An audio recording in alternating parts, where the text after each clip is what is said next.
আসসালামু আলাইকুম। আশা করি আপনারা সবাই ভালো আছেন। আলহামদুলিল্লাহ আমিও ভালো আছি। Welcome back to my channel. আজকে আমি আপনাদের সামনে চিংড়ি ভর্তার রেসিপিটা নিয়ে হাজির হয়েছি এবং আজকে আমি যে চিংড়ি ভর্তার রেসিপিটা বানাবো সেটা প্যাকেট চিংড়ি ভর্তা দিয়ে আমি এই রেসিপিটা বানাবো। সব থেকে কিনে এনেছি। এখন চলুন কীভাবে এই রেসিপিটা বানাই সেটা আপনাদেরকে দেখিয়ে দিই।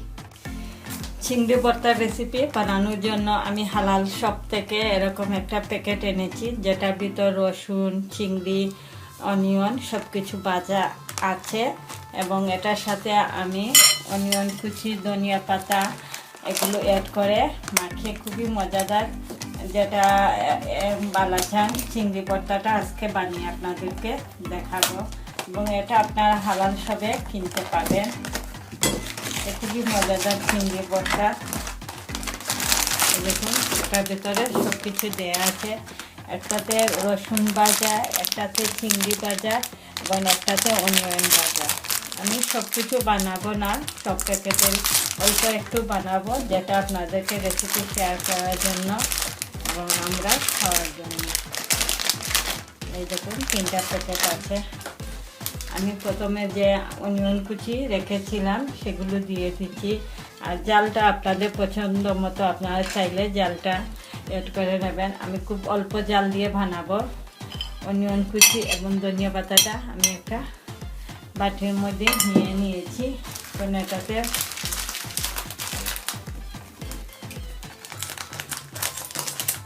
এই আমি যে রসুন কুচি, প্রথমে আমি অনিয়ন কুচিটা দিয়ে দিচ্ছি, তারপর রসুন কুচি। এগুলো ফ্রাই করা প্যাকেটের ভিতরেই থাকে।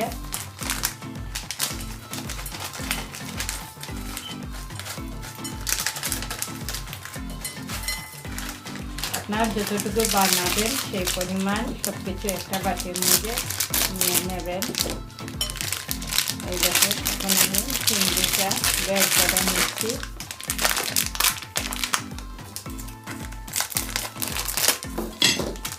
চিংড়িটা বের করা হয়ে গেছে। আমি এটাও বোলের এক পাশে রেখে দিচ্ছি। তারপর আমি সব উপকরণগুলো একসাথে মাখিয়ে নেব। প্রথমে আমি অল্প একটু লবণ দিয়ে দিচ্ছি, ধনিয়া পাতা এবং পেঁয়াজ কুচিটা মাখিয়ে নিচ্ছি। এই দেখুন খুব ভালো করে। তারপর এটার সাথে অনিয়ন কুচি এবং রসুন ভাজা যেটা আছে সেটাও মিশিয়ে নিয়েছি। তারপরে সাইডে যে আমি চিংড়িগুলো রেখেছিলাম সেগুলো অ্যাড করে নিচ্ছি। এই দেখুন খুব ভালো করে মাখিয়ে নিলে এটা খুবই মজাদার ভর্তাটা হবে, চিংড়ি ভর্তা, যেটা রেডিমেড যখন ইচ্ছা বানিয়ে বাসায় খেতে পারবেন। আজকে আমি এটা সাদা ভাতের সাথে আপনাদেরকে পরিবেশন করে দেখিয়ে দিচ্ছি। ভর্তাগুলো মাখানো হয়ে গেছে, আমি একটা প্লেটের মধ্যে নিয়ে আপনাদেরকে দেখিয়ে দিচ্ছি। খুবই মজাদার চিংড়ি ভর্তার রেসিপি। আপনারা এরকম প্যাকেট কিনে এনে বাসায় একবার খেয়ে ট্রাই করে দেখবেন। আজকে আমি এটা সাদা ভাতের সাথে পরিবেশন করে দেখিয়ে দিচ্ছি। এই দেখুন ভাতের উপরে আমি চিংড়ি ভর্তাটা দিয়ে দিয়েছি, যেটা সাদা ভাতের সাথে খুবই মজাদার।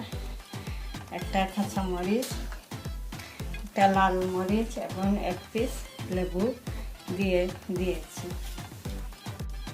চিংড়ি ভর্তাটা আমি একটা প্লেটের মধ্যে নিয়ে নিয়েছি। দেখুন দেখতে যেমন সুন্দর, খেতেও খুবই মজাদার এই চিংড়ি ভর্তার রেসিপিটা। এবং আজকে আমি এটা সাদা ভাতের সাথে পরিবেশন করেছি। সাথে কাঁচা মরিচ, লাল মরিচ এবং এক পিস লেবু দিয়েছি। আশা করি ভিডিওটা আপনাদের ভালো লাগবে। আপনারাও সব থেকে এরকম এশিয়ান বালাচাং চিংড়ি ভর্তা প্যাকেটটা কিনে এনে বাসায় একবার ট্রাই করে দেখবেন কতটা মজাদার চিংড়ি ভর্তা।